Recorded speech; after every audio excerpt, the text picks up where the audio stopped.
హైదరాబాద్ లో వానలు దంచుకొడుతున్నాయి. రాత్రి నుంచి ఎడతెరిపి లేకుండా వర్షం కురుస్తోంది. సికింద్రాబాద్, బేగంపేట్, పంజాగుట్ట, అమీర్పేట్, కుకట్పల్లి, పటాన్చెరు, మాదాపూర్, జూబ్లీహిల్స్, బంజారాహిల్స్, మహదీపట్నం, రాజేంద్ర నగర్ లో భారీగా వర్షపాతం నమోదైంది. ఇక దిల్సుఖ్ నగర్, మలక్పేట్, ఎల్బీ నగర్ లో కూడా జోరుగా వర్షాలు కురుస్తున్నాయి.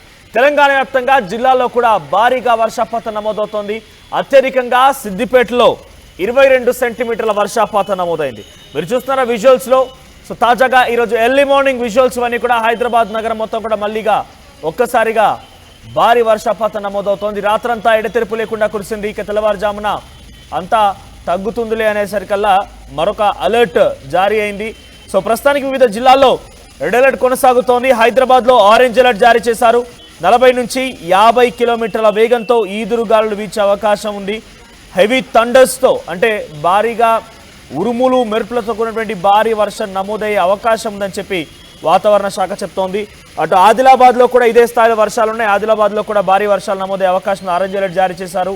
కొమ్రభీం, ఆసిఫాబాద్, తర్వాత నిర్మల్, నిజామాబాద్, కరీంనగర్, సిరిసిల్ల, జగిత్యాల, పెద్దపల్లి, మంచిర్యాల, సిద్దిపేట్, మెదక్, సంగారెడ్డి ఈ ప్రాంతాల్లో కూడా వికారాబాద్ మొత్తం ఈ ప్రాంతాల్లో ఆరెంజ్ అలర్ట్ జారీ చేశారు.